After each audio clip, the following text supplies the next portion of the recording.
अस्सलामुअलैकुम, good morning Pakistan. एक और सुबह में आप सभी को खुशामदीद। मैं हूं हाफिज नजमुस साकिब और मेरे साथ मौजूद हैं हलीमा जुल्फ़िकार। उम्मीद करते हैं आप सब खैरियत से होंगे। पाकिस्तान एक अजीम मुल्क है और इसमें पोटेंशियल और टैलेंट की कमी नहीं है। और अगर हम बात करें पोटेंशियल और टैलेंट के हवाले से, तो सबसे पहले जो चमकते हुए सितारे हमारे जहन में आते हैं वो है हमारी यूथ, क्योंकि वो इतनी फुल ऑफ एनर्जी और फुल ऑफ कलर्स होते हैं कि वो हर जगह पे स्टैंड आउट कर रहे होते हैं। और अगर हम इन हिडन टैलेंट्स को ढूंढने की कोशिश करें तो हमें ज़्यादा दूर नहीं जाना पड़ता। पाकिस्तान के किसी भी शहर, किसी भी कस्बे, किसी भी गांव में नजम अगर हम जाएं तो ये लोग हमें आसानी से मिल जाते हैं, जो आर्टिस्ट हैं, सिंगर्स हैं, राइटर्स हैं, पोइट्स हैं एंड मैनी मोर। मतलब मैं क्या विजुअल कहूं, आर्टिस्ट। बिल्कुल जी, तो एक शख्सियत जो आज हमारे साथ सेट पर मौजूद हैं, यकीनी तौर पर अपनी एक अलग पहचान रखते हैं। जब उनके बारे में हमने जाना, पढ़ा, उनसे वाकफियत हुई तो ये एहसास हुआ कि वाकई में जिस तरीके से हलीमा कह रही हैं कि किसी भी किस्म के टैलेंट की कमी नहीं है पाकिस्तान में। और वो जितना खूबसूरत काम कर रहे हैं, एक तो अपने फ़न को जो है वो लोगों के सामने ला रहे हैं, जाहिर कर रहे हैं, लेकिन उसके साथ साथ पाकिस्तान को प्रेजेंट कर रहे हैं इंटरनेशनली भी। बिल्कुल जी। इंटरनेशनल रिप्रेजेंटेशन की अगर हम बात करें तो इंटरनेशनली बहुत सारे ऐसे लोग हैं जो इनको जानते हैं, इनको पहचानते हैं। और अब हम आप लोगों की इनसे मुलाकात करवाने वाले हैं। सिंगर है, विजुअल आर्टिस्ट है, मिनिएचर आर्टिस्ट है, कैलीग्राफर है, राइटर हैं, और भी मैं इनके बारे में क्या क्या कहूँ, तो मेरे ख्याल से इन्हीं से जानते हैं और इन्हीं के पास चलते हैं। हमारे साथ स्टूडियो में आज मौजूद हैं शाह अब्दुल्ला आलमी। थैंक यू सो मच हमारे स्टूडियो में आने के लिए। बहुत शुक्रिया, आपने इनवाइट किया मुझे। कैसे? Good morning sir. Good morning आपको भी। Thank you so much. माशाल्लाह सर, सबसे पहले तो व्हाट अ पावरफुल नेम। बहुत खूबसूरत नाम, शाह अब्दुल्ला आलमी। पहले तो मैं ये जानना चाहूँगा कि आपका नाम रखा किसने, और ये नाम शुरू से शाह अब्दुल्ला आलमी था या इसमें कुछ एडिशन आपकी अपनी तरफ से भी हुई, और थोड़ा सा फैमिली बैकग्राउंड के बारे में। यहाँ से हम लोग अपनी मॉर्निंग का आगाज़ करते हैं। शाह अब्दुल्ला तो मेरे वालिद साहब ने नाम रखा, और आलमी का लक़ब भी उन्होंने ही मुझे दिया था माशाल्लाह। और कोयटा बलूचिस्तान में मैं हज़ारा की मिट्टी में पैदा हुआ। फिर स्कूलिंग भी मैंने वहाँ से की। और आर्ट्स के हवाले से तो ये अलबत्ता मेरे फैमिली वाले भी कहते हैं हमेशा कि बचपन से ही तरह तरह की ये आर्टिस्ट बचपन से ही होता है, इस पे आप बिलीव रखते हैं? बिल्कुल मैं बिलीव रखता हूँ। ये बाद में एक्सप्लोर होता है, लेकिन खुदा की तरफ से ये सलाहियत बचपन से ही दी होती है। देखिए, खुदा तो आदिल है, सबको हर तरह के नेमात से और हर तरह के फ़न से नवाजा गया है। एक्सप्लोर वाली जो बात आपने की है वो फिर आपको खुद करना पड़ता है, मेरा ये मानना है। मैं बचपन में मैं आर्ट से ज़्यादा फुटबॉल की तरफ करता था। अगर मैं उसको एक्सप्लोर करता तो 100% जिस तरह मैं आर्ट्स में अगर इतने कॉन्फिडेंस है तो मैं शायद फुटबॉल में भी हो सकता है। तो मतलब आपकी बात से मुझे ये भी समझ आई कि खुदा ने आपको मुख्तलिफ सलाहियतों से नवाजा होता है, और उसमें से चूज़ आपने करनी होती है किसको आपने आगे लेकर जानी, किसको पहचान बनाना है आपने। बिल्कुल बिल्कुल, कितने आप खुद मुख्तार हो और कितने आप ये जो अभी आगे आई एम श्योर बातचीत होगी हमारी कि खुद शनासी इतने इम्पोर्टेंट क्यों है। वाह। अच्छा, आपने फिर ये कब जाना कि ये टैलेंट मेरे अंदर मौजूद है? और सिर्फ यही नहीं, जब पेंटिंग करते हैं तो सिंगिंग भी कर रहे होते हैं, राइटिंग भी कर रहे होते हैं, ये एक एक करके ये जो अनफोल्ड हुई ये सारी चीज़ें, ये सफ़र कैसे शुरू हुआ? सबसे जो आगाज़ में जो मैंने काम किया था वो पेंटिंग की थी, ड्राइंग्स वगैरह। और स्कूल में मुझे याद है, आई विश कि वो कापियाँ अभी भी मेरे पास मौजूद होते तो मैं ज़रूर एज ए प्रूफ दिखा सकता था।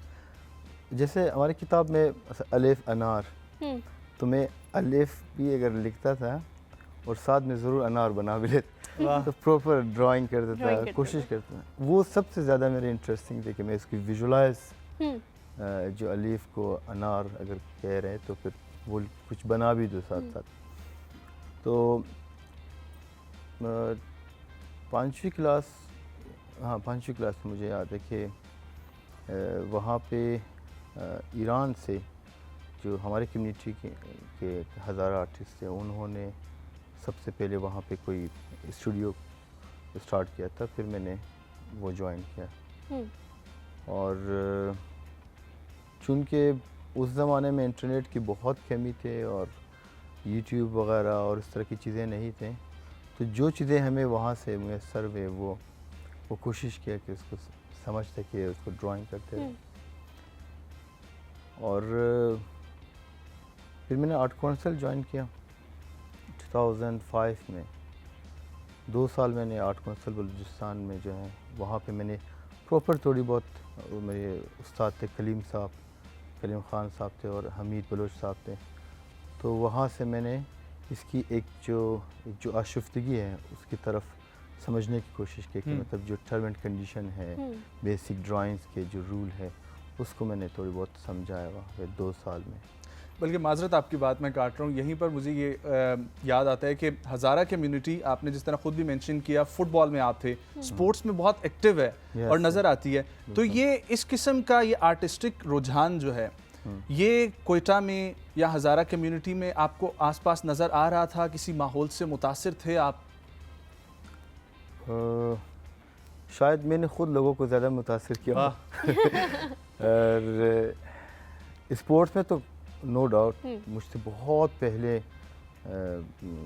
ज़बरदस्त प्लेयर थे बॉक्सिंग में, फुटबॉल में, जो कि पाकिस्तान लेवल में इंटरनेशनली भी खेल चुके थे। आर्ट्स में बहुत कम थे। मेरी कम्युनिटी में सईद फाजिल मुस्तवी साहब जो अभी भी मेरे एक बहुत ही अच्छे मेंटोर में शुमार होते हैं, जो जिससे मैंने शायरी अदब बहुत ज़्यादा मैंने वो सिलसिला उन्हीं के साथ आगाज़ किया और उनके आर्ट्स भी बहुत ही अच्छे हैं।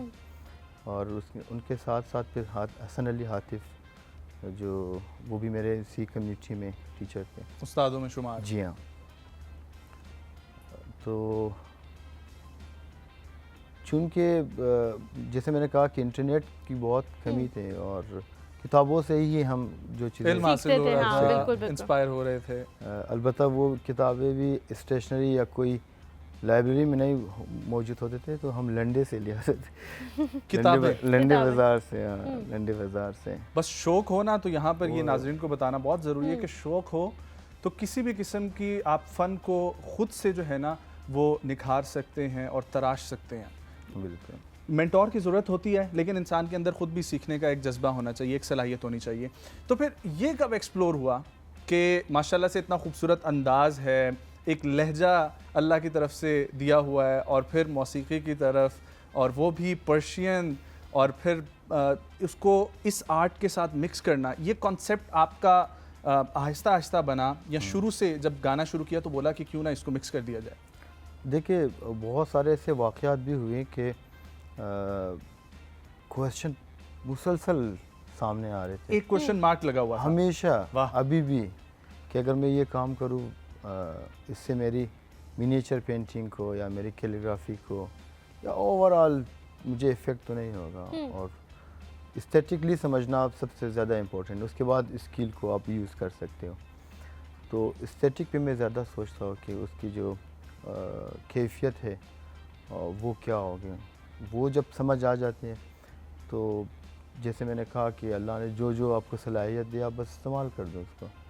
अच्छा, ये जो चीज़ें होती हैं, सलाहियत जो अल्लाह ताला आपको देता है, उसको तराशने के लिए आप कह रहे हैं कि मुझे बहुत मेहनत करनी पड़ी वरना मैं फ़ुटबॉलर भी बन सकता था। तो जब ये करते हैं, पेंटिंग करते हैं, हम जब वीडियोस आपकी देख रहे थे तो उसमें बहुत ज़्यादा गुनगुना रहे थे आप, तो उसमें क्या लगता है कि वो पेंटिंग का जो लुत्फ़ है वो दोबारा हो जाता है वो गुनगुनाने की वजह से, या उससे कोई पावर मिलती है आपको कि वो चीज़ें बेहतर से बेहतरीन होती रहती हैं? देखिए कुछ चीज़ें बहुत सीक्रेट थे और जिस तरह आपकी क्वेश्चन है, बहुत सारे लोगों ने पूछा था कि आप इतने ह्यूज स्केल में कैसे लिखते हो, आपके ब्रश के साइज़ क्या हो सकते हैं और कलर कैसे बनाते हैं। तो फिर मैंने कहा कि क्यों ना इसको लाइव दिखा दो फिर सबको, बजाय इसको सीक्रेट रखूँ, एक बंद कमरे में ख़त्म कर दूँ। तो मुझे काफ़ी कॉन्फिडेंस मिली इस बात से कि, और ख़ुशी है कि मैंने दिखा दिया लोगों को, और उससे जो एक पॉजिटिव एनर्जी मेरे अंदर आ गई, वो उस पर मैं बहुत खुश हूँ। और गुनगुनाने के हद तक सेम वही बात है कि थोड़ी बहुत बचपन से सारी चीज़ें ऑलमोस्ट आपको समझ आ जाते हैं कि अच्छा आप गाते भी अच्छे हो, खेलते भी अच्छे हो, आपकी कैलीग्राफी साइड भी शौक़ है, आप पेंटिंग में भी। जैसे मैंने कहा कि बचपन में मैं बहुत सारे ऐसे चीज़ों से इनकाउंटर कुछ यूँ हुआ कि वहाँ पे मौजूद नहीं थे, मतलब लाइक म्यूज़िक क्लास बिल्कुल नहीं है, इवन अभी भी बहुत मुश्किल है। बिल्कुल। म्यूज़िक क्लासेस नहीं होते थे और फुटबॉल ग्राउंड नहीं होते थे। तो म्यूज़िक फिर मैंने यहाँ पे लाहौर में ठीक ठीक ठीक, यहाँ आगे प्रॉपर continue उसकी जो जिस तरह मैंने मिनिएचर और कैलीग्राफी को मैंने सीखा है, एक्सप्लोर किया है, तो फिर मैंने म्यूज़िक को भी कुछ हद तक तो मैं अच्छा, मेरा थोड़ा- यहाँ पर बिल्कुल सवाल बनता है, मैं जी, जो जी, है बिल्कुल, बिल्कुल बिल्कुल। सवाल मेरा ये है कि जब आप आए लाहौर में और नेशनल कॉलेज ऑफ आर्ट्स हम आपकी देखते हैं स्टडी में, उसका कितना किरदार था और वहाँ पर जो वक्त गुजरा, चूँकि वो एक पूरा माहौल होता है। कोयटा में आई एम श्योर आपने लोगों को मुतासिर किया, लेकिन जब लाहौर में आए तो एक उस माहौल में आप आ गए जहाँ से एक प्रॉपर रिफाइन किस्म की जो है ना आर्टिस्ट की एक वहाँ से क्रिएशन का आगाज़ होता है, तो वो कितना अहम किरदार अदा करता है? देखिए ऑनेस्टली मैं चारों की बात कर लूँ, कुछ चीज़ें में खुशफहमी में थे हम, और मतलब सेकंड ईयर तक जब मैं था तो हम और मेरे कुछ और दोस्त थे जो बलूचिस्तान से थे, बहुत खुशफहमी थे कि भाई हमें बहुत कुछ आता है, ड्राइंग हमारी अच्छी है, हम स्केचर बहुत अच्छे बना सकते हैं, हम पेंटिंग भी अच्छे बना सकते हैं, वाटर कलर स्किल भी हमारे अच्छे हैं, फुटबॉल भी खेल सकते हैं। ये एक क्वालिटीज़ थे जो हमने बलूचिस्तान से सीख एक्सप्लोर की। हाँ। Yes yes. बट एमसीए की बात अगर कर ले तो आपको सिर्फ ड्राइंग और ये पेंटिंग बिल्कुल इनफ नहीं। जब सेकेंड ईयर मुझे मालूम हुआ, एंड में थर्ड ईयर में जब पहुंचा, तब मैंने देखा कि सितारों से आगे जहां और जहाँ भी और हैं। भी। भैया आप बहुत सोए हुए, जाओ जाओ। फिर मैंने कुछ मेरे जो दोस्त थे जो लाहौर के थे या इस्लामाबाद, उनके साथ ज़्यादा बातचीत हुई, उनकी जो हिस्ट्री है, उनकी जो टाइम, जो उन्होंने स्कूलिंग कैसे की है, उससे बहुत सारे कॉन्फिडेंस मिले कि इन्वायरमेंट को देखने के लिए आपको थोड़े बहुत लोगों से मिलना बहुत ज़रूरी मैंने समझा था। टीचर के साथ हमारी डायलॉग डिफरेंट होने लगी, मतलब सिर्फ ये ख्याल पे कि नहीं ये जो ड्राइंग हमने सीखा ये एक हद तक ठीक है, दिस इज नॉट इनफ, हमने आगे भी बढ़ना है। आगे भी और एक्सप्लोर चीज़ें भी करने के सीखनी है। टाइम है और आप एक्सप्लोर कर लो। और अच्छा, जिस तरह हम हज़ारा कम्युनिटी की आपने बात की कि वहाँ पे स्पोर्ट्स तो बहुत पहले से है, लेकिन इस तरह की जो चीज़ें हैं, जिस तरह आप सिंगिंग का भी कह रहे हैं, वहाँ पे इतना नहीं है रुझान। तो जब घर वालों को पता लगना शुरू हुआ कि आपके अंदर ये सलाहियतें मौजूद हैं, तो क्या उनका रिएक्शन था, कितने सपोर्टिव थे वो, और उन्होंने कितना आपको सेल्फ ग्रूम करने में हेल्प की? म्यूज़िक से लेकर पेंटिंग हो चाहे कोई, कभी भी रुकावट नहीं हुई उनकी तरफ से। बहुत ही ज़्यादा अप्रिसिएशन मिले हमेशा, बिलखुसूस मेरे वालिद साहब, उन्होंने मतलब हर लम्हे में बहुत कोऑपरेट किया मेरे साथ।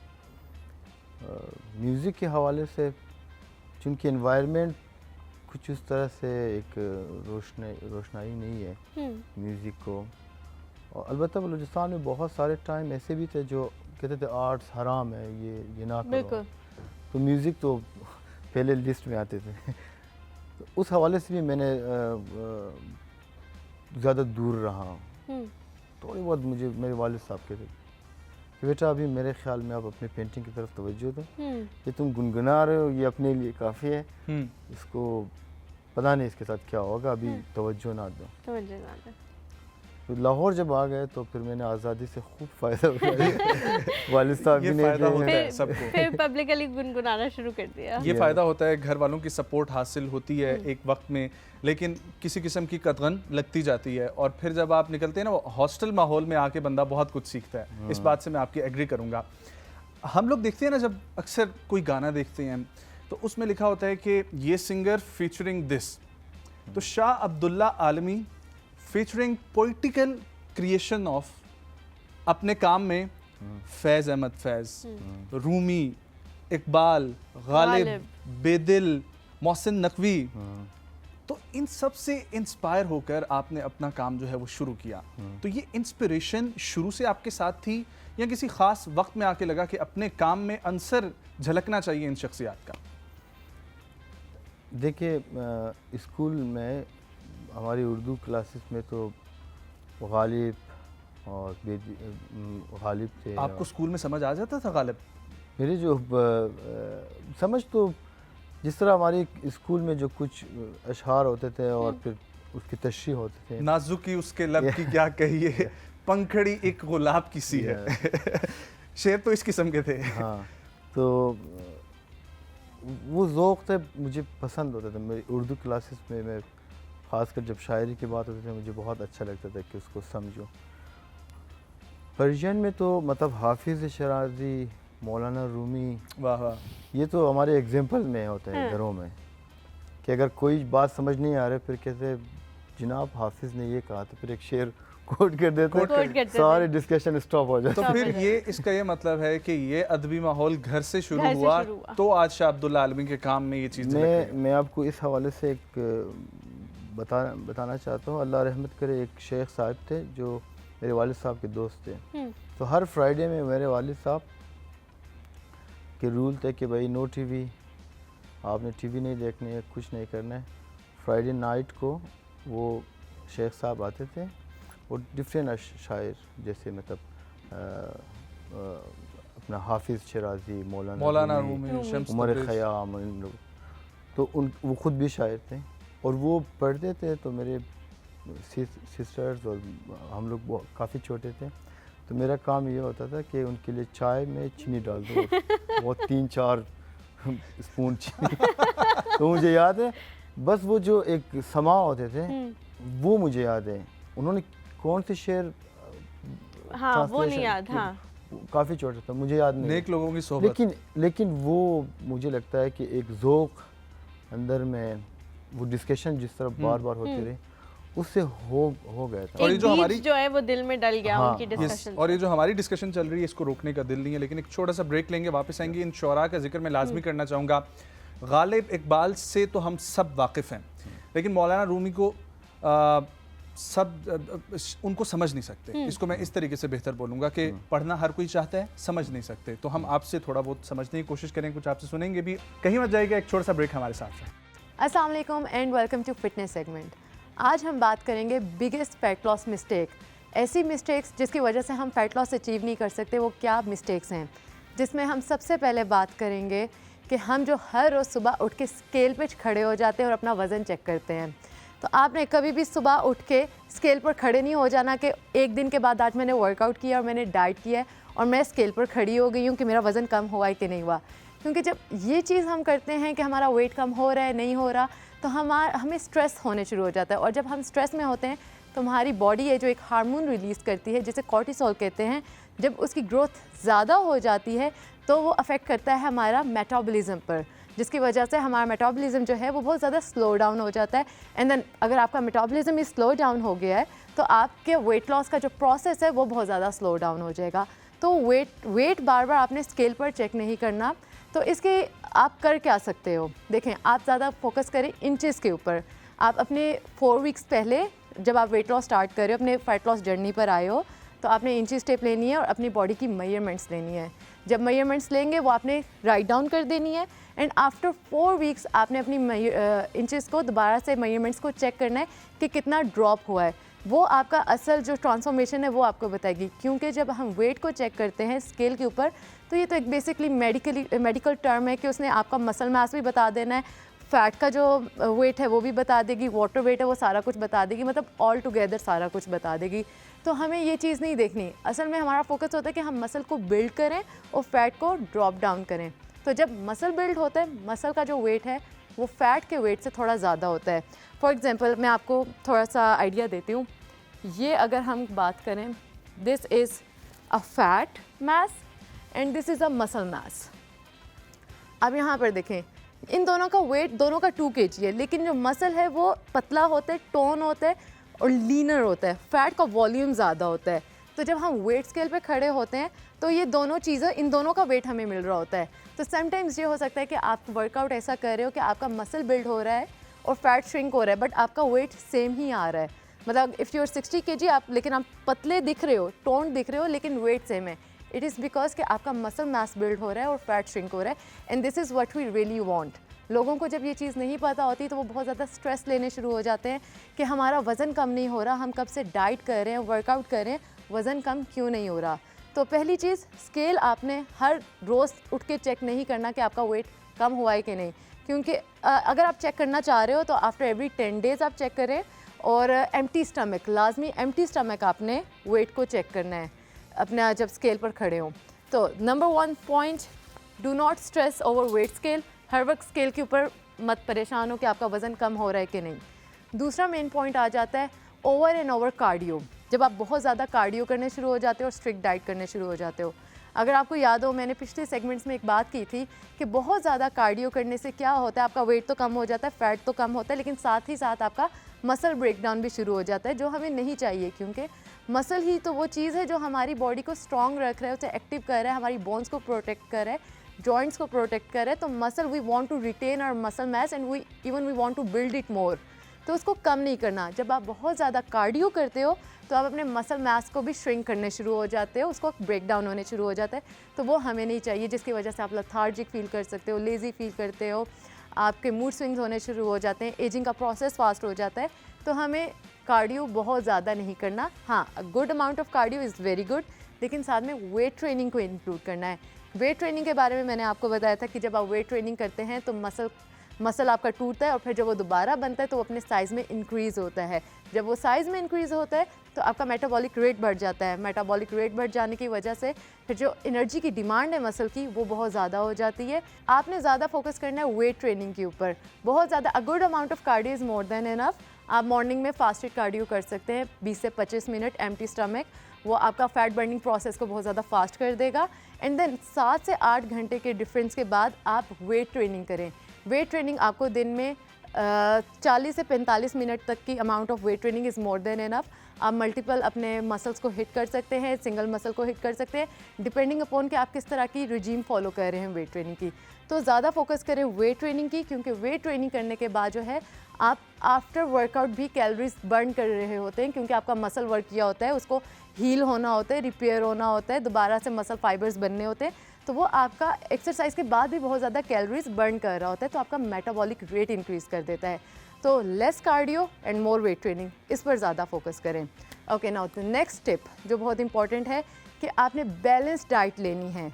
कभी भी अपनी डाइट में से अपने मैक्रो न्यूट्रिएंट्स को कम्प्लीटली कट मत करें। जो आपके मैक्रो न्यूट्रिएंट्स कौन से होते हैं? Carbohydrates, your protein, your fat. इन तीनों को बिल्कुल आपने कम्प्लीटली कट नहीं करना, क्योंकि हमारा वैसे बॉडी का जो मेन फ्यूल ऑफ एनर्जी है दैट इज़ कार्बोहाइड्रेट्स। जब for example let's talk about keto में क्या होता है कि आप फैट का इंटेक बहुत ज़्यादा इंक्रीज़ कर देते हो, देन प्रोटीन का थोड़ा सा आता है, एंड देन कार्बोहाइड्रेट्स बहुत ही लिटल, इतने के नेग्लिजिबल अमाउंट में आप उसे कम कर देते हैं। तो होता क्या है, हमारा जो मेन फ्यूल था कार्बोहाइड्रेट्स, जो हमने कट कर दिया और आपने फैट पर फोकस करना शुरू कर दिया। अब ये है कि बॉडी शिफ्ट कर रही है अपना main fuel of energy carbohydrate से फैट्स पर, ठीक है। वो एक उनकी साइज़ इस तरह से चलती है कीटो की।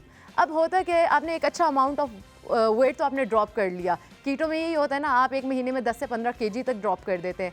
नाउ बेसिकली व्हाट्स हैपनिंग, जब आपने बहुत ज़्यादा फैट बर्न कर लिया कीटो से, जब आप कीटो से ख़त्म करते हो कि आप कहते हो मेरे 10 से 15 kg कम हो गए, अब मैं कीटो छोड़ रही हूँ, मैं अब नॉर्मल अपनी डाइट पर आने लगी हूँ। तो जब नॉर्मल डाइट पर आते हो तो आपकी बॉडी एक बहुत ज़्यादा शॉक से गुजरी होती है, क्योंकि आपने अपने बॉडी से फ़ैट जो है, कार्बोहाइड्रेट्स जो हैं वो टोटली ख़त्म कर दिए होते हैं। और फिर जब आप दोबारा कार्बोहाइड्रेट्स इंक्लूड करते हो अपनी डाइट पे, तो बॉडी उस शॉक से गुजरती है और वो उसको मज़ीद प्रिजर्व करती है, या ताकि उसको मज़ीद कभी इन फ्यूचर ये शौक ना लगे कि आपके बॉडी से कार्बोहाइड्रेट्स ख़त्म हो जाएं। तो उसको प्रिजर्व भी कर लेती है और बहुत एक्सेस अमाउंट में लेने शुरू हो जाती है। तो आप कहते हो अभी तो मैंने कीटो ख़त्म की है और अगले ही महीने मेरा सारा वज़न दोबारा आ गया जैसे मैं नॉर्मल डाइट पर आया हूँ। तो कीटो से निकलने का भी एक बहुत तरीका होता है कि आपने बहुत आहिस्ता आहिस्ता अपने कार्बोहाइड्रेट्स जो है ना उनको इंक्लूड बढ़ाना होता है, एकदम से नहीं कि अगले दिन ही आप पिज़्ज़ा खा रहे हो, बर्गर खा रहे हो।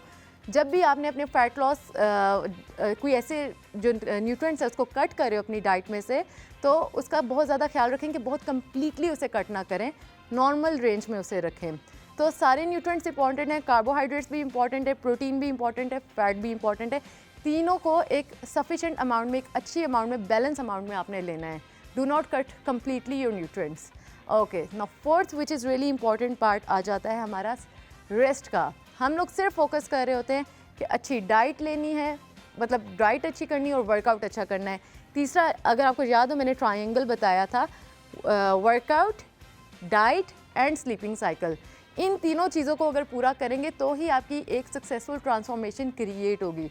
अगर इन चीज़ों को आप इसमें अगर आप स्लीपिंग साइकिल को मिस कर देते हैं तो आप वो जो डिज़ायर्ड ट्रांसफॉर्मेशन आप चाह रहे हो वो आपको कभी नहीं मिलेगी। तो sleeping cycle is very important. आपने 6 से 8 घंटे की नींद पूरी करनी है, क्योंकि जितने भी चेंजेस आ रहे होते हैं वो उस रेस्टिंग पीरियड में आ रहे होते हैं। जो 6 से 8 घंटे की हम नींद ले रहे होते हैं उसमें ये सारे चेंजेस आ रहे होते हैं। जैसे कि आपने वर्कआउट किया है, आपने अपने मसल के फाइबर्स को तोड़ा है, अब ज़ाहिर है उन्होंने हील होना है, दोबारा से रिपेयर होना है, नए बनना है, तो वो सारा उस टाइम पर होता है जब आप सो रहे होते हैं। तो ये कुछ फैट लॉस मिथ्स हैं, मिस्टेक्स हैं जो आप लोग करते हैं, जिसमें आप बार बार स्केल पे चढ़ते हैं कि हमारा वज़न कम हुआ है कि नहीं हुआ, कम हुआ है कि नहीं हुआ। वो करना छोड़ दें, इंचेस टेप ले लें, अपनी मेजरमेंट्स लें और आफ्टर एवरी 4 वीक्स आप अपनी मेजरमेंट्स चेक करें। वो जो आपको रिज़ल्ट बताएगी वो ज़्यादा अच्छा रिज़ल्ट और वही अपेरेंट रिज़ल्ट होता है कि आप दिखने में कितने स्मार्ट लग रहे हैं, कितने टोन लग रहे हैं। वेट पर कोई भी आकर आपको ये नहीं बोलेगा कि वेट पे चढ़ के दिखाओ तुम्हारा वज़न कितना है, आज मैं देखती हूँ। तो इंचेस पर फोकस करें। देन कार्डियो, एक्सेसिव कार्डियो करने की बिल्कुल ज़रूरत नहीं है। 25 से 30 मिनट का fasted cardio is more than enough. ज़्यादा फोकस करें वेट ट्रेनिंग के ऊपर। Weight training with good amount of cardio तो आपको एक सक्सेसफुल ट्रांसफॉर्मेशन देगा। एंड देन बैलेंस डाइट पर फोकस करें। कंप्लीटली कोई भी न्यूट्रिएंट अपनी डाइट में से कट ना करें। ये सारे न्यूट्रिएंट्स हमारे लिए हैं, अल्लाह पाक ने हमारे लिए बनाए हैं और इन सारे न्यूट्रिएंट्स के बहुत ज़्यादा पर्पसेस हैं हमारी बॉडी के लिए। हमारी बॉडी की रिक्वायरमेंट है, नीड्स हैं ये न्यूट्रिएंट्स। और हाँ, यहाँ पर मैं एक बात भूल रही थी कि सप्लीमेंट्स पर बहुत ज़्यादा फोकस ना करें। सप्लीमेंट्स को हमेशा एज ए सब्स्टिट्यूट लें। फॉर एग्जांपल अगर क्रिकेट की टीम में 11 प्लेयर्स ने खेलना है ना, तो 12वां सिर्फ सब्स्टिट्यूट के लिए, वो तभी आएगा जब किसी को इंजरी होगी या कोई मसला होगा। ऐसे ही उठ के नहीं वो आ जाएगा। तो सप्लीमेंट्स आपने तब लेना है जब आपको नेचुरली वो डाइट अवेलेबल नहीं है या आपको कोई मेडिकल प्रॉब्लम है कि आप किसी फूड से एलर्जी और आप वो नहीं ले सकते, तो उस न्यूट्रिएंट के लिए उस न्यूट्रिएंट को फुलफ़िल करने के लिए आप एक सप्लीमेंट ले रहे हैं। तो supplement always use as a substitute. उसको अपनी मेन डाइट का हिस्सा मत बनाएं। कोशिश करें जो आपकी मेन असल डाइट है वो आप जो रोज़ खाने बनते हैं नेचुरली और ऑर्गेनिक चीज़ों से लें। And then sleeping cycle which is very important. अपनी 6 से 8 घंटे की नींद आपने पूरी करनी है। तो ये फैट लॉस मिस्टेक्स अगर आप नहीं करेंगे तो आप बहुत जल्दी अपनी ट्रांसफॉर्मेशन के करीब जाएंगे और एक सक्सेसफुल ट्रांसफॉर्मेशन क्रिएट करेंगे। Thank you so much.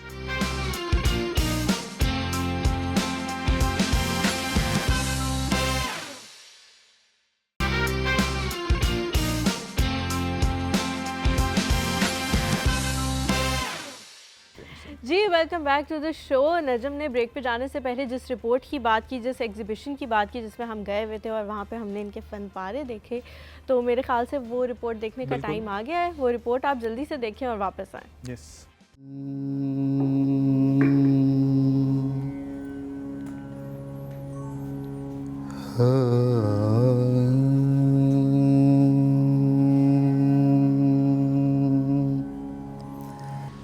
I would like to introduce Shah Abdullah Almi, an artist who has made his mark celebrating the Islamic tradition of the written word.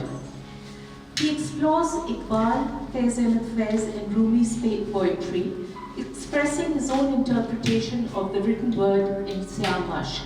This unique calligraphy performance that you're going to experience is an interpretation by the artist on Maulana Rumi's first encounter with Shams Tabrizi. In the words of the artist, in this performance I seek to explore Rumi's first encounter with Shams Tabrizi. It in effect transfers me into the world of spirituality and I feel a deep connection to the divine. My deep passion for art and poetry has led me to the spiritual path of exploring this realm.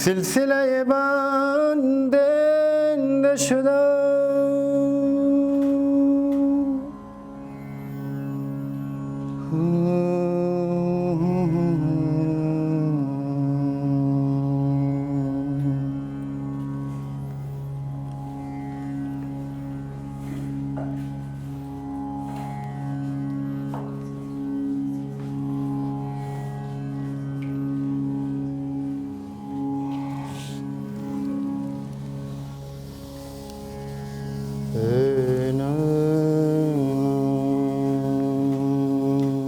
कुदरत के मकासद की करता है निगहबानी, या मर्द कोहिस्तानी या बंदा सहराई। तो Shah Abdullah Alami he grew up in Quetta. Farsi, Pashto और सारी ज़बानें वहाँ बोली जाती हैं। तो he was had advantage of having mother tongue as Farsi.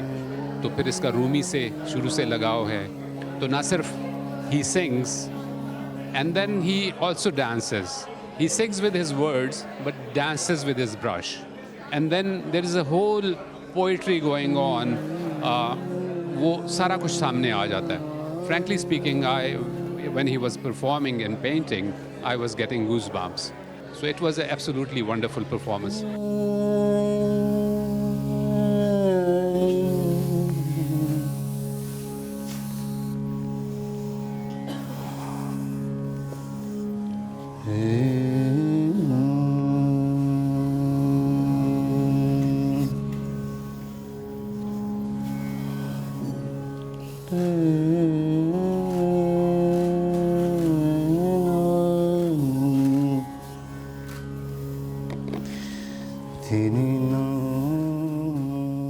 Today we've had the pleasure of opening Shah Abdullah Almi's show.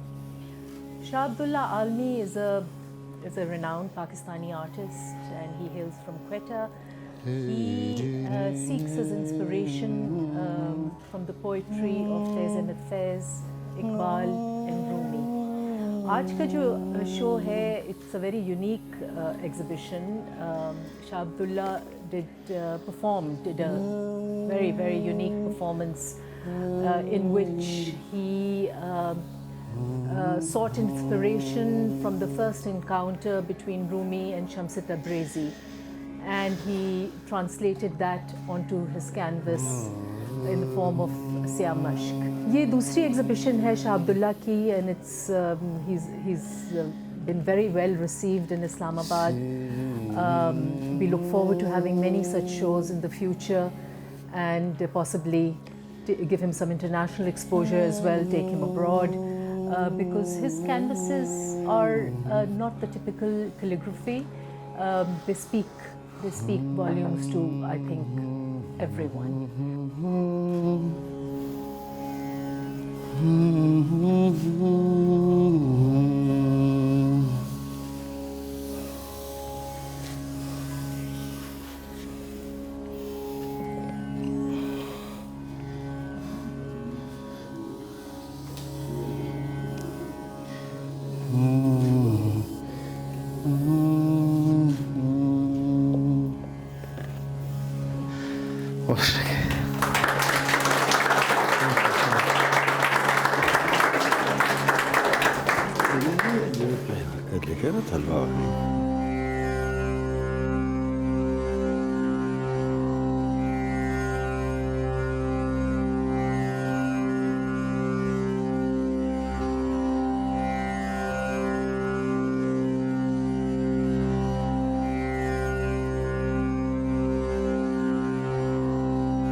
किस तरह में एक वर्ड्स की जो फॉर्म है, बहैसियत एक विजुअल आर्टिस्ट में किस तरह वो फॉर्म क्रिएट कर रहा हूँ और साथ गा भी रहा हूँ कि वो साउंड भी वर्ड्स के निकल रहे हैं और उसकी एक विजुअल भी बन रहे हैं।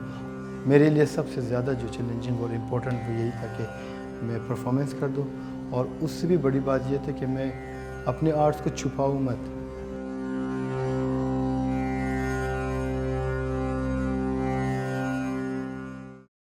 कमाल, बहुत खूबसूरत अंदाज़ और जिस तरीके से आप कर रहे थे और जो लोग वहाँ पर मौजूद थे, यकीनी तौर पर जुल्फ़िकार साहब ने जिस तरीके से मेंशन किया कि गूज़ बम्प्स, और वहाँ पर एक सहर तारी हो गया। तो मेरा यहाँ पर एक सवाल बनता है कि अल्लाह ने आपको बहुत ही खूबसूरत सलाहियतों से नवाजा है। बहुत सारे लोग, आपने पहले मेंशन किया कि चाहते भी थे कि आप सामने परफॉर्म करें, और आपने ये आखिरकार डिसीजन लिया सबके सामने परफॉर्म करने का। बहुत सारे पेंटर हम देखते हैं, कैलीग्राफर देखते हैं, वो अपने आर्ट को शो करवाते हैं, लेकिन वो तरीका, वो रास्ता, और वो किसी के सामने एक्सपोज जिस तरीके से करके आपने दिखाया, बहुत कम लोग ऐसे करते हैं। और मेरे नज़दीक तो शायद आपका ही मैंने पहले ये फ़न पारा देखा है सबकी तख्लीक के सामने। तो ये कैसे जो है आपने बोला कि यार अपने जो फ़न है ना उसको इस तरीके से सबके सामने पोर्ट्रे कर दिया जाए? क्योंकि जो तकलीफ़ें उठाई मैंने कोई टेक्निक को समझने के लिए, वो कई साल भी हो चुके हैं, मतलब उसको समझने के लिए कई ट्रेवल्स मैंने किए। ईरान में मुसलसल जाता रहा, सिर्फ ये कि कुछ चीज़ें थे जो वो मिल नहीं रहे थे मुझे। वाह। तो फिर मैंने कहा ये ढूंढ के रहनी है, ये तो दिखाऊंगा सबको। दिखाएंगे सबको। और अब क्या सिलसिला चल रहा है आगे? जो नई नस्ल आ रही है, आपकी 2 अकेडमीज़ में आप इस वक्त बच्चों को सिखा रहे हैं, जो हमारी रिसर्च के मुताबिक, तो मज़ीद कहाँ कहाँ पर आप इस वक्त सिखा रहे हैं? आपके पास स्टूडेंट्स आ रहे हैं? यकीनी तौर पर बहुत सारे लोग तो ये सीखना चाह रहे होंगे, और ये माशाल्लाह बहुत खूबसूरत। जहाँ मुझे मौका मिल जाए मैं ज़रूर सिखाऊंगा, ज़रूर जाऊंगा। बहुत सारी जगहों पे अप्लाई किया, नहीं मौका मिला सिखाने के लिए। यस, आपने यस। अप्लाई किया और उन्होंने, वाह, बिल्कुल बिल्कुल, बस क्या कहा जाए। हाँ। फिर फ़ैसला यही हुआ कि चलो कोई ना कोई, मेरे वालिद साहब मुझे हमेशा कहते थे कि फ़ारसी में कि दिला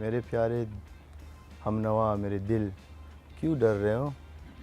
ये जो दरवाज़े लोगों ने बंद किए हैं, जो दरवाज़े पर आपके लिए खुदा खोल देंगे, वो तो हमेशा बाज हैं। बिल्कुल बिल्कुल। ये जब मैंने अप्लाई किया कुछ जगहों पे और मुझे कोई रिस्पांस नहीं मिली, फिर मैंने मैडम सलीमा हाशमी, बिल्कुल, मैंने उनका नाम आपकी प्रोफाइल में बार बार सुना। पर्सनैलिटी इन आर्ट्स, मैं तो कहता हूँ क्वीन ऑफ आर्ट्स। उन्होंने जितने आर्टिस्ट को उन्होंने रहनुमाई किया, बैकअप कोई भी नहीं है। और जो आशुफ्तगी, जो शाइस्तगी और जो एक साफ़ दिल इंसान है, उनसे बहुत सीखा मुझे। फिर मैं उन्हें अप्रोच किया, मैंने कहा मैम ये सारी चीज़ें मैंने सीखा है, मैं इसको सिखाना चाहता हूँ। तो अप्लाई तो काफ़ी जगह पे किया है, हो नहीं पा रहा है, तो मैं अगर फेज़गर में आ जाऊँ तो कहते हैं मोस्ट वेलकम, कल कब करना है जस्ट टेल मी। तो फिर मेरी एक मीटिंग हुई है उनके स्टाफ के साथ फेज़गर में, जहाँ पे फेज़ फाउंडेशन है। तो मैं अभी तक वहाँ पे हूँ ऑलमोस्ट 3 साल से। और वहाँ पे miniature, calligraphy, Persian miniature, Mughal miniature, calligraphy, तज़हीब और वाटर कलर, ड्राइंग वगैरह, जो चीज़ें मैंने कोयटा बलूचिस्तान अपने उस्तादों से सीखी हैं, जो चीज़ें मैंने लाहौर से सीखे, जो मैंने ईरान से सीखे, जो मैंने अफ़गानिस्तान से सीखे, तो घाट घाट का पानी पीकर ये फ़न हासिल हुआ है। और ये वैसे जैसे ईरान, अफ़गानिस्तान बहुत मुश्किल था जब मैंने ट्रैवल किया, बहुत ही ज़्यादा मुश्किल, मतलब कुछ भी हो सकता था, बहुत सारे वाक़यात भी हुए।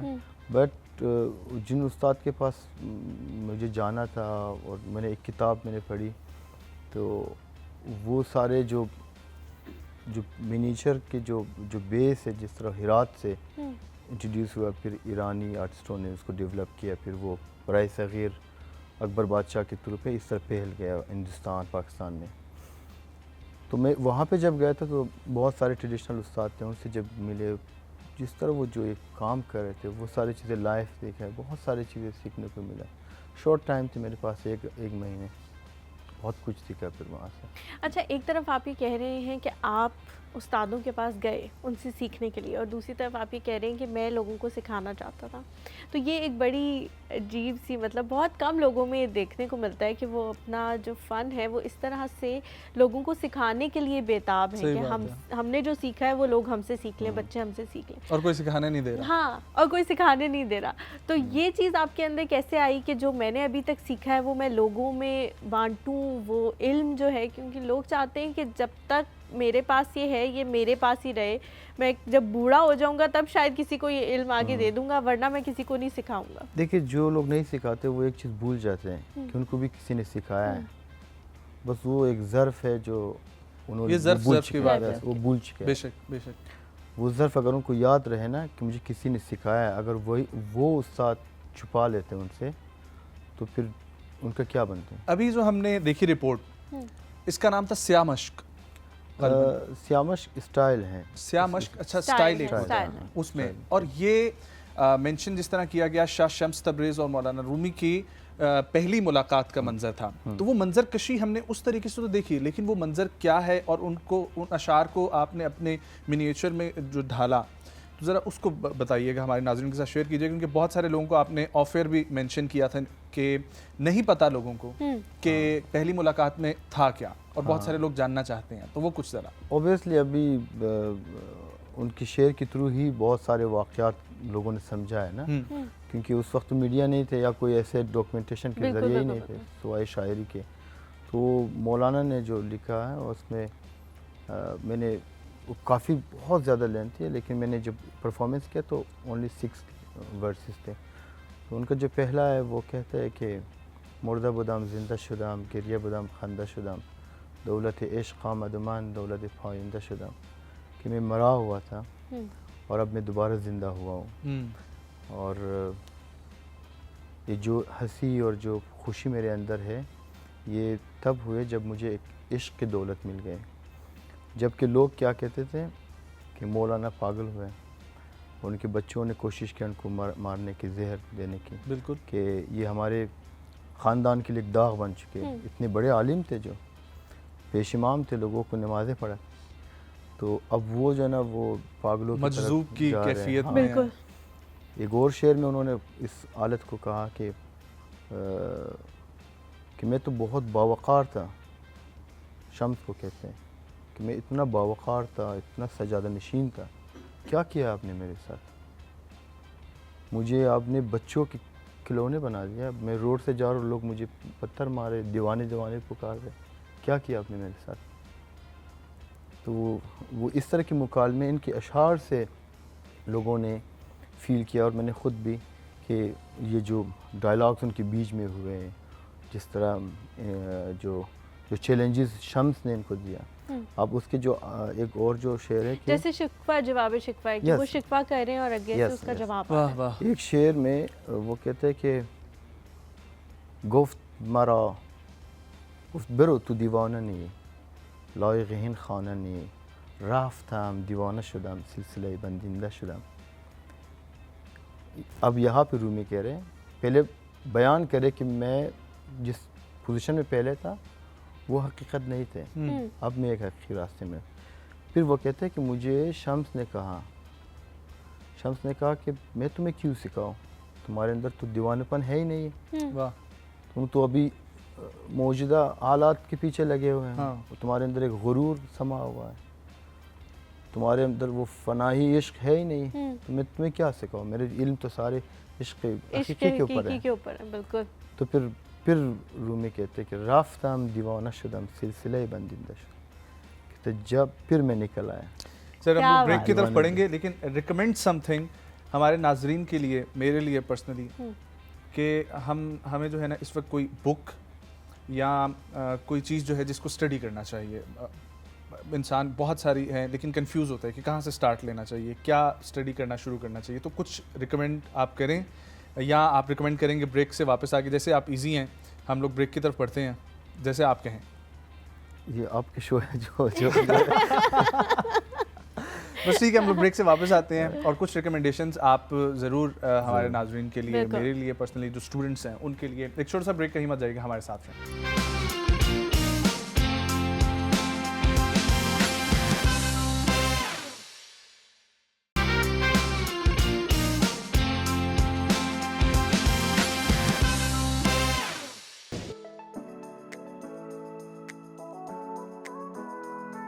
क्या खूबसूरत और हसीन कुदरत का नज़ारा है। ख़ास तौर पर ये पानी और इस पर ये खूबसूरती से टकराती हुई सूरज की रोशनी एक अलग ही मंजर पेश करती है। और यहाँ पर इतना पीसफुल एनवायरनमेंट है। वेट, हम लोग हैं कहाँ पर और यहाँ पर पहुँचे कैसे, ये तो जानिए पहले।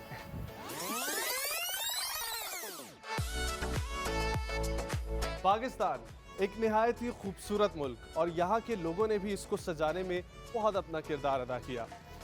आज जिस जगह पे आपको लिए जा रहे हैं हम, बाली का तो सभी ने नाम सुना होगा, मदर ऑफ बाली, माँ बाली। तो आइए चलते हैं और आपको सैर करवाते हैं माँ बाली की। सी यू देयर।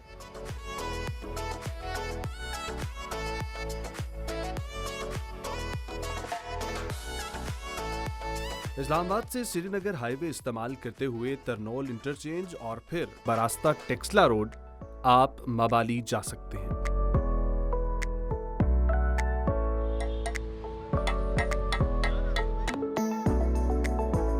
टेक्सला बहुत सी कहानियां अपने अंदर समाये हुए हैं, जहां इंसानी तारीख के एतबार से बहुत कुछ देखने को मिलता है। टेक्सला म्यूजियम एक कमाल की जगह जो आपको जरूर विजिट करनी चाहिए। टेक्सला को संग तराशों का शहर भी कहा जाता है और पत्थर को तराश कर क्या खूब फन पारे बनाए जाते हैं।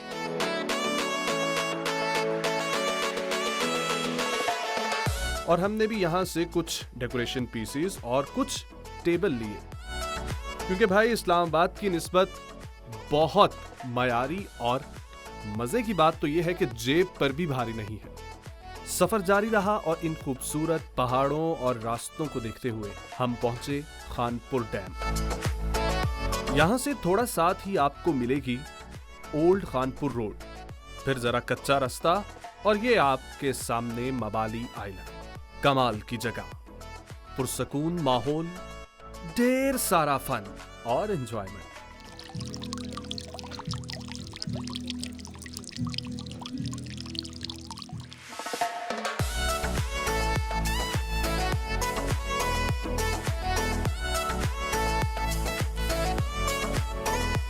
तो जनाब, वेलकम टू मबाली आइलैंड।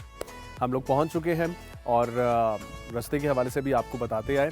यहाँ पर हम लोगों को दिखाएंगे आप लोगों को कि किस किस्म की एक्टिविटीज़ मौजूद हैं, क्या क्या फैसिलिटेशन ये लोग प्रोवाइड कर रहे हैं और क्या क्या खाने हैं इनके पास। तो चलिए।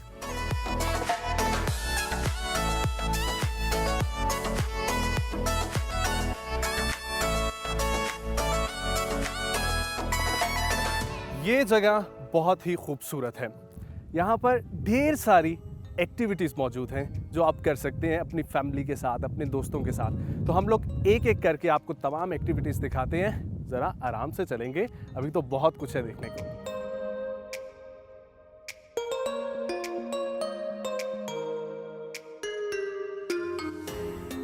पहली एक्टिविटी हम लोग ट्राई करने जा रहे हैं जिप लाइन, और जिप लाइन की कुछ प्रिकॉशंस होती हैं, वो हम लोग सेफ्टी गियर्स पहन लें।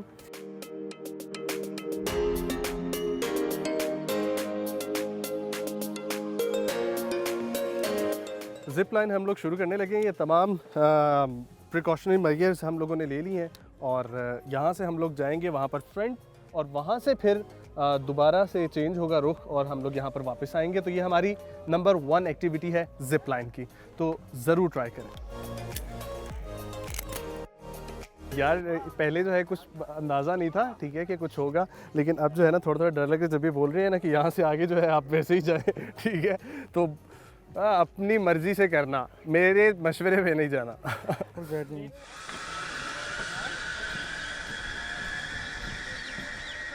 ओह, ये तो बहुत मज़े की चीज़ है यार। ये तो कभी आप इस तरह घूमते हैं, कभी उस तरह से घूमते हैं।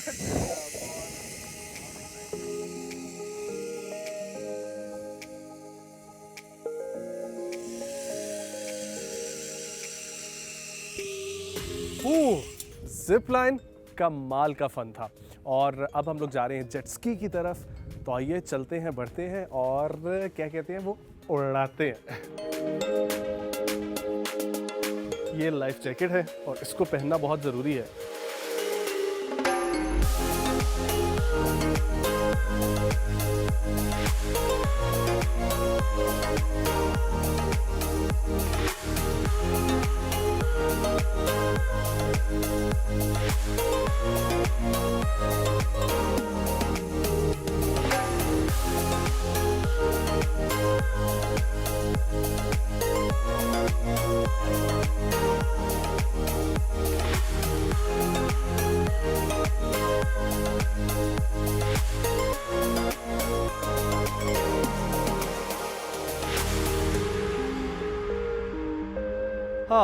सो दैट वाज रियली फन।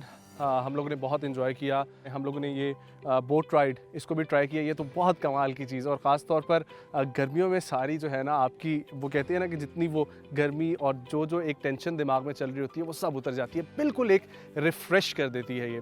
दूसरा, जेट्स की कमाल का एक्सपीरियंस। अभी मौसम ऐसा नहीं है, वरना जब शदीद की गर्मी चल रही होती है तो यहाँ पर ट्रैम्पोलिन भी है। उसके अलावा यहाँ पर आप लोग स्विमिंग भी कर सकते हैं और बिल्कुल सेफ़ है ये। आप लोगों को ये जो लाइफ जैकेट्स दी जाती हैं, इसके साथ साथ यहाँ पर लाइफ गार्ड्स भी मौजूद हैं और ट्रेनर्स भी आपके साथ हमेशा रहते हैं। चाहे आप लोग जेट स्की करें, ये बोट राइड करें, या आप लोग नॉर्मल फैमिली बोट में हो, तो किसी किस्म का कोई भी ख़तरा नहीं है। Let's have fun. आप लोग ज़रूर इन्जॉय करें और हम लोग बाकी आप लोगों को मिलते हैं, कुछ और चीज़ें दिखाते हैं।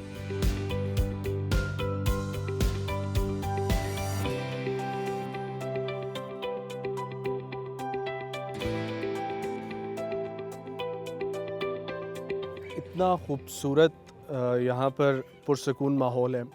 मैं ये ख़ास तौर पर यहाँ पर बात करना चाहूँगा कि नेचर को बहुत खूबसूरती से यहाँ पर प्रिजर्व किया गया है।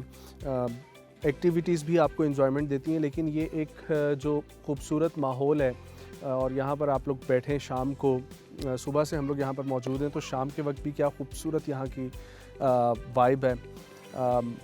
एक ख़ास चीज़ बताने वाली है कि मवाली में सिर्फ़ और सिर्फ फैमिलीज़ आ सकती हैं, या आप लोग ऑफिस की तरफ से कॉरपोरेट इवेंट के लिए आ सकते हैं। यहाँ पर सिर्फ़ और सिर्फ वो कहते हैं ना कि मेल, वो दोस्त जो होते हैं हमारे, वो अलाउड नहीं है। तो यही शायद इसकी खूबसूरती है कि यहाँ पर आपको एक घरेलू सा माहौल मिलेगा। ऐसा लगेगा कि फैमिली गार्डन टाइप जगह पे आप लोग बैठे हुए हैं।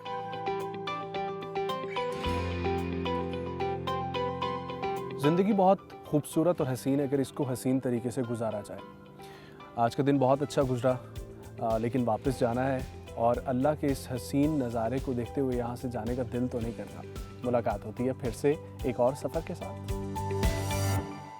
जी, welcome back to the show. वक्त हमारे पास बहुत कम रह गया है और बातें जो हैं करने को बहुत ज़्यादा है, लेकिन कलाम की मैं फरमाइश आपसे करना चाहती थी कि आप कोई अपना ऐसा कलाम सुनाएं जो आपने खुद लिखा हो। 2015 में मैंने लिखा हुआ था, उस कंपोज भी किया, तो फाइनली 2021 में मैंने वो रिकॉर्ड किया। हाँ, वो मेरा फर्स्ट सॉन्ग है जो वो फ़ारसी में मैं सुनाना चाहता हूँ। अरुम्बाशी आप सुनाने? अरुम्बाशी। बियाबामा अरुम्बाश एयारेमा चेहरा बामा दवादारी दिलदारेमा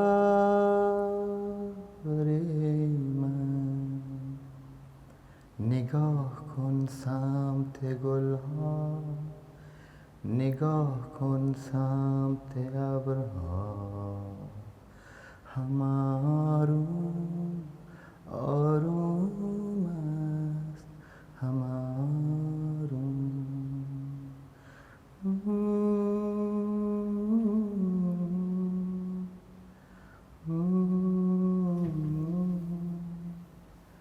बहुत सूथिंग सा। एक तो पर्शियन एक अपना आंसर है, इतनी मीठी और इतनी जुबान है, मेलो किस्म की, जिस तरह के पानी की आवाज़ नहीं आए और पानी वो आहिस्ता आहिस्ता बहता जाए बहता जाए बहता जाए, और ऊपर से माशाल्लाह से आपकी आवाज़। इसका मतलब क्या था? अच्छा, इसकी जो इंस्पिरेशन, एक तो अगर टिपिकली ले ले तो जैसे कोई लड़की नाराज़ हुआ है और आप उसको मना रहे हैं, बट जो मैंने सोचा था वो वैसे कि हम, लेकिन इस वीडियो में लड़की थी।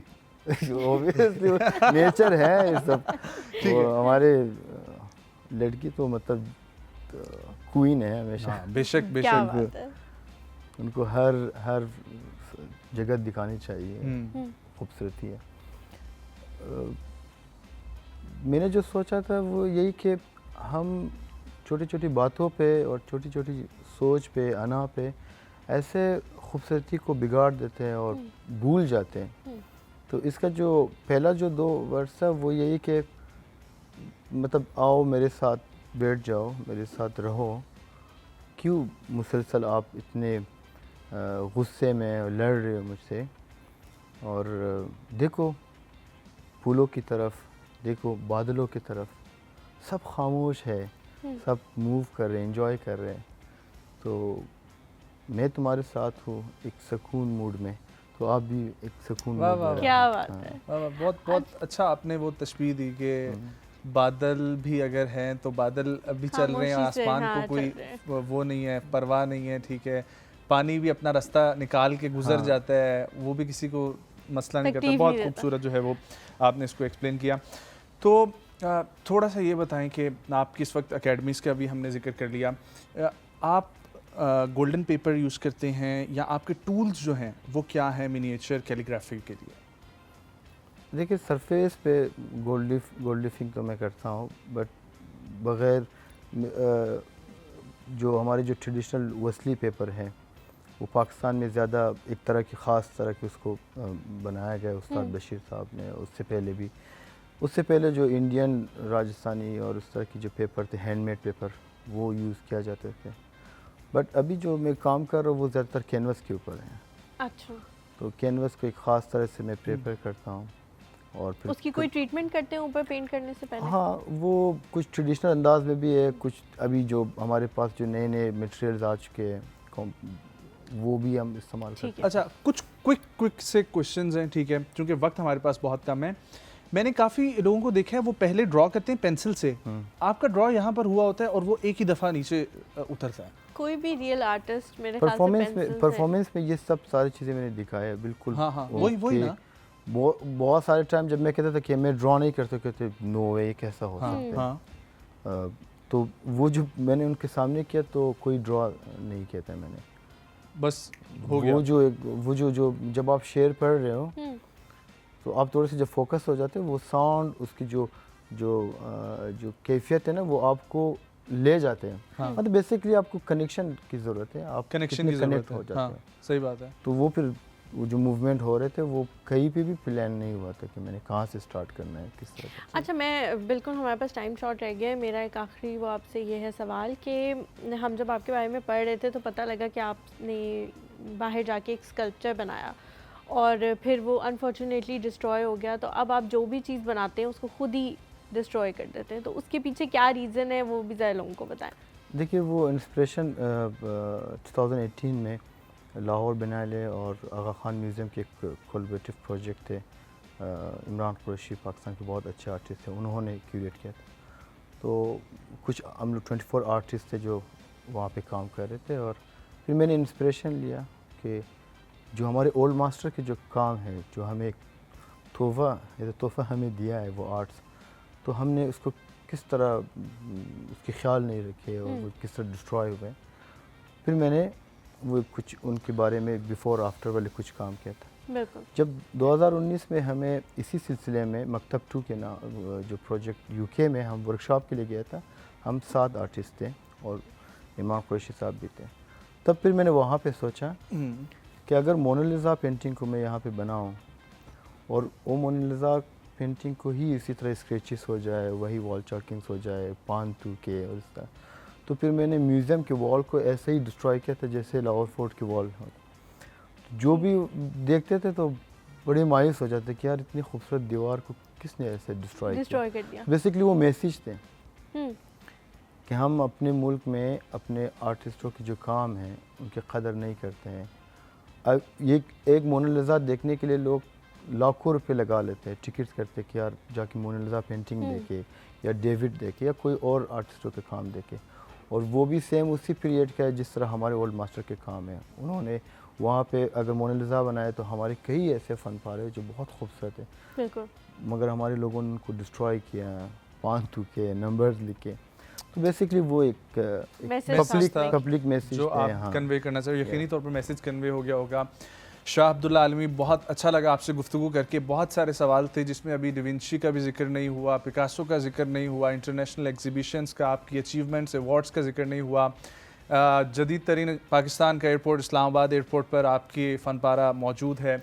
ये भी हम पूछना चाहते थे कि कहाँ पर आप चाहते हैं कि किन किन बिल्डिंग्स में आपका काम जो है वो आए नज़र। इंशाल्लाह हम उम्मीद करते हैं कि ज़रूर दोबारा मुलाकात होगी इसी सेट पर। अपने नाजरीन के साथ एक दफ़ा फिर से हम इंटरेक्शन आपकी करवाएंगे। Thank you so much for coming. और जाते जाते आपसे एक रिक्वेस्ट है, सद शम्मा एक तरफ रुखे जानाना एक तरफ, क्या एक या दो मिसरे जो है वो आप अगर।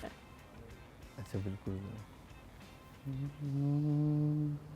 सद शम्मा एक तरफ रूहे जानान एक तरफ, रूहे जानान एक तरफ, सद शम्मा एक तरफ, रूहे जानान एक तरफ।